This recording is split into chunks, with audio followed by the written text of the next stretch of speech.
NDA में शामिल होने की अटकलों पर मुकेश सहनी ने लगाया विराम। एनडीए में शामिल होने की अटकलों पर मुकेश सहनी ने विराम लगा दिया है।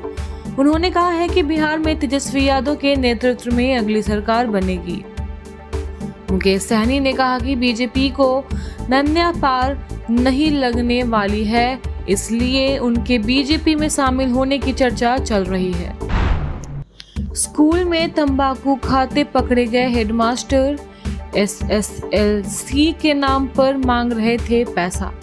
भागलपुर के एक सरकारी स्कूल के प्रधानाध्यापक तंबाकू सेवन करने पकड़े गए। उन पर स्कूल लिविंग सर्टिफिकेट के लिए पैसे वसूलने और अन्य अनियमितताओं के भी आरोप लगे हैं। जिला कार्यालय पदाधिकारी ने निरीक्षण के दौरान ये मामले पाए हैं और प्रधानाध्यापक से स्पष्टीकरण मांगा है। आरोप है कि बच्चों से कई तरह के शुल्क भी लिए गए जिनका कोई हिसाब नहीं। ओवैसी की पार्टी के एमएलए ने क्यों चिताया? एआईएमआईएम के बिहार अध्यक्ष अख्तरुल इमान ने वक्फ कानून के विरोध में मुसलमान समुदाय को गोल बंद करने के लिए बयान दिया है। मंगलवार को उन्होंने कहा कि मुसलमानों, तुम्हारी दाढ़ी और टोपी नोची जा रही है, तुम्हारे बहन बेटियों की इज्जत लूटी जा रही है। अगर अभी भी एकजुट नहीं हुए तो कब्रिस्तान में लाश को दफनाना भी मुश्किल हो जाएगा। सम्राट जायसवाल समेत बीजेपी के बड़े नेता नीतीश के घर पहुंचे। बिहार विधानसभा चुनाव 2025 से पहले राजनीतिक पारा गरमाया हुआ है। भारतीय जनता पार्टी के बड़े नेता जनता दल यूनाइटेड के अध्यक्ष और मुख्यमंत्री नीतीश कुमार से मिलने बुधवार को उनके आवास पर पहुंचे। इनमें केंद्रीय गृह मंत्री नित्यानंद राय, डिप्टी सीएम सम्राट चौधरी, प्रदेश भाजपा अध्यक्ष दिलीप जायसवाल सहित अन्य नेता शामिल हैं। बताया जा रहा है कि प्रधानमंत्री नरेंद्र मोदी 24 अप्रैल को मधुबनी जिले में होने वाले कार्यक्रम को लेकर इस बैठक में चर्चा की गई। इसके अलावा एनडीए नेताओं के आगामी बिहार चुनाव की रणनीति पर भी मंथन। बिहार में मॉनसून कमजोर रहने के आसार, 4 राज्यों में हो सकती है कम बारिश। आईएमडी ने मंगलवार को किसानों को खुशखबरी दे दी। दरअसल मौसम विभाग ने 2025 में दक्षिणी पश्चिमी मॉनसून अच्छा रहने की संभावनाएं जताई है। हालांकि कुछ इलाके ऐसे भी हैं जहां मॉनसून कमजोर रह सकता है। इसमें बिहार के भी कुछ हिस्से शामिल हैं। भारत में मॉनसून आमतौर पर 1 जून से 30 सितंबर के बीच सक्रिय रहता है। इंडिया गठबंधन में सीएम फेस पर नहीं हुआ कोई निर्णय, बैठक के बाद भी अटका मामला।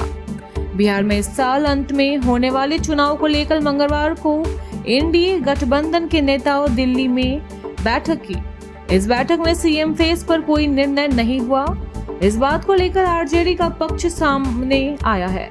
प्रदेश अध्यक्ष और एमएलसी मदन मोहन झा ने एक निजी चैनल को दिए इंटरव्यू में कहा है कि हमारे गठबंधन में 5 दल हैं। सभी दल के नेता आने वाले दिनों में इस पर बैठक करेंगे। इस बैठक में तय होगा कि महागठबंधन का सीएम फेस कौन होगा। मुजफ्फरपुर के लिए हैदराबाद से आएगा 10,000 से ज्यादा स्पेशल ईवीएम, वीयू और वीवीपैट। मुजफ्फरपुर जिले में विधानसभा चुनाव में नए ईवीएम M3 का इस्तेमाल होने जा रहा है। चुनाव आयोग के इसके लिए 10,400 नए ईवीएम आवंटित किया है।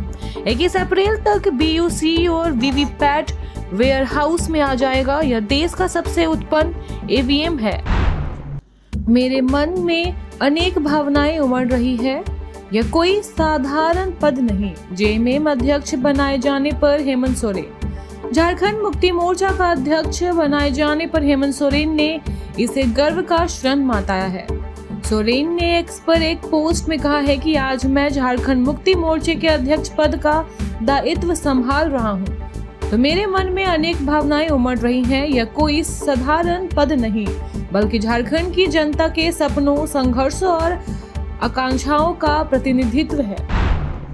परिवार कल्याण पर समिटा जेएमएम का अधिवेशन, हेमंत सोरेन को अध्यक्ष बनाने पर बीजेपी का रिएक्शन। झारखंड में जेएमएम का महाधिवेशन संपन्न हो गया। इसमें सीएम हेमंत सोरेन का जेएमएम का अध्यक्ष बनाया गया। इस मामले पर अब भारतीय जनता पार्टी का रिएक्शन सामने आया है। भाजपा के प्रदेश प्रवक्ता प्रतुल सहदेव ने झामुमो के महाधिवेशन पर कहा है कि इसमें झारखंड कल्याण को छोड़ सिर्फ परिवार कल्याण पर अमल किया गया। भाजपा लंबे समय से कह रही थी कि झामुमो का अगला अध्यक्ष भी सोरेन परिवार से ही होगा और हुआ भी वही। रांची में ईडी कार्यालय के बाहर कांग्रेस का विरोध प्रदर्शन, सोनिया और राहुल गांधी से जुड़ा है मामला। कांग्रेस नेता रांची स्थित प्रवर्तन निदेशालय कार्यालय के बाहर विरोध प्रदर्शन किया।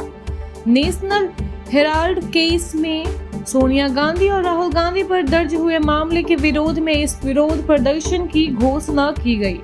कांग्रेस के पूर्व प्रदेश अध्यक्ष राजेश ठाकुर ने भाजपा पर ईडी का दुरुपयोग करने का आरोप लगाया है। Thank you so much for watching this video. Don't forget to like, comment, share and subscribe.